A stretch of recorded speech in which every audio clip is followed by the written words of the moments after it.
Chris Hadfield was born on August 29, 1989, and was raised by his parents Eleanor and Roger Hadfield. Raised on a farm in Milton, Ontario, Chris Hadfield developed an early taste for adventure. Since Chris Hadfield was a boy, he dreamed of becoming an astronaut.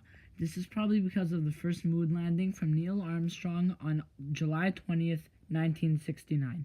Chris Hadfield was an Ontario Scholar from the Milton District High School in 1977.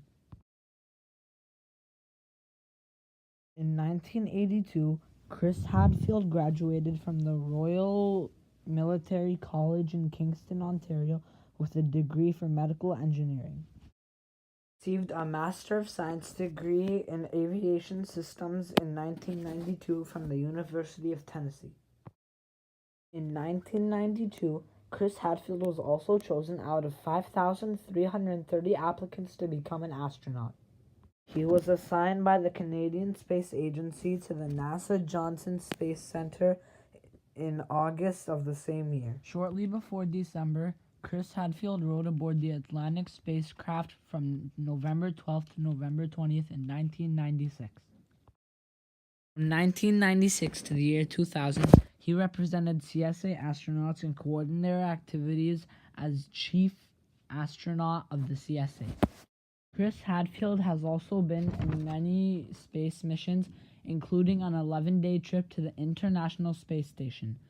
He was the first Canadian to leave the spacecraft and become the first Canadian to float freely in space. From April 19th to May 1st, 2001, Chris Hadfield rode aboard the Endeavour spacecraft for mission STS-100. On December 19th, Chris Hadfield rode aboard a Soyuz spaceship to the International Space Station, where he stayed aboard it for 5 months. Chris Hadfield is known worldwide because he has tweeted and even played guitar on the ISS. On March 13th, Chris Hadfield became the first Canadian commander of the ISS.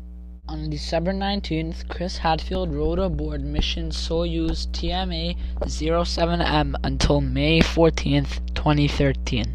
On July 3rd, 2013, Chris Hadfield announced that he would be retiring at the age of 53. Chris Hadfield is currently married to Helen Hadfield and has 3 children named Kyle Hadfield, Evan Hadfield, and Kristen Hadfield. Currently, Chris Hadfield is an author and a speaker.